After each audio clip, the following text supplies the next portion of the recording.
Hi, Andy Excel back with yet another NFXL podcast looking at the 2026 draft.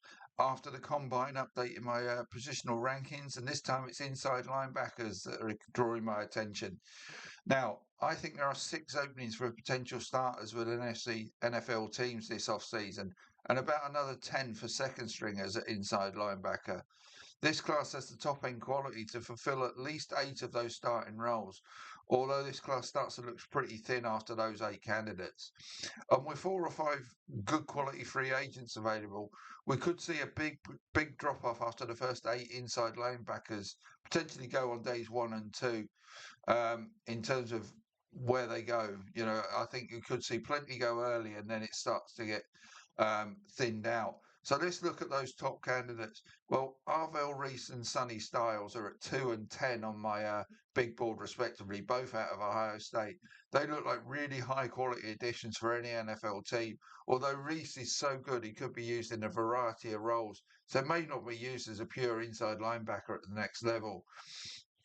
After them, just at the bottom end of round one, potentially round two, CJ Allen of Georgia at 31 and Anthony Hill of Texas at 40. Hill's probably going to stay in round two, I suspect, just due to traditionally not a lot of inside linebackers go early. 3 in round one would be exceptionally high. Sometimes we've not even seen one go, but there's definitely 2 that are going to go this time, maybe 3. Below them, still in round two, potentially Jacob Rodriguez of Texas Tech at 53 and Jake Golday of Cincinnati at 55. Now, Rodriguez might push for higher than that. He's come out of the combine well. Golday did okay as well.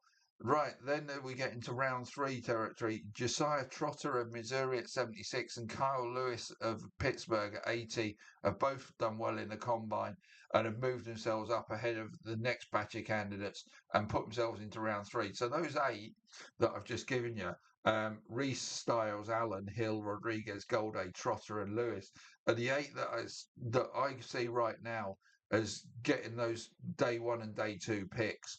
And then, like I say, because the demand starts to drop off, and also the quality may be questionable, then we might see these guys drop from the positions I've currently got them in, because they are the next 4 or 5 are already on the slide anyway.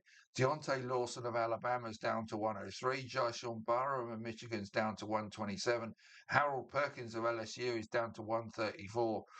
Torian York of Texas A&M is at 144, and Lander Barton of Utah is at 172. So he's a big drop off after that group before. And that Harold Perkins was in that group. When you think prior to an injury last season was going to be the number 1 inside linebacker in last year's class, that tells you how impactful that injury's been on him, and also how strong this class is compared to last year's. So, like I say, you've got Lawson, Barham, Perkins, and York all vying for potential round 4. York just into round 5 now with Barton. Then you've got Aiden Fisher at 181, who might be another round 5 guy. Then we get into round 6 kind of territory with Keyshawn Elliott of Arizona at 185, Red Murdoch of Buffalo at 204, Jimmy Rolder of Michigan at 208, and Jack Kelly of BYU at 211. Owen Heinicke of Oklahoma at 222. And then we might be borderline round 6, round 7. Scooby Williams of Texas A&M at 227, and a round 7 guy in 8, Xavier Zori of Arkansas at 243. But that group that I said, Lawson at 103 down to Barton at 172, I can see them continuing to sort of slide more towards round 5, 6. So I think round 4 could be a potentially really quiet round, and then we might see a few more going 5, 6, and 7. Now, whether all 21 of these can find a place, because I'm just not sure the demand's there, is my question regarding this inside linebacker class right now. So that's it for inside linebackers. Into the secondary, I'll go for the safeties and quarterbacks to round these pieces off. So they'll be coming up soon. See you later.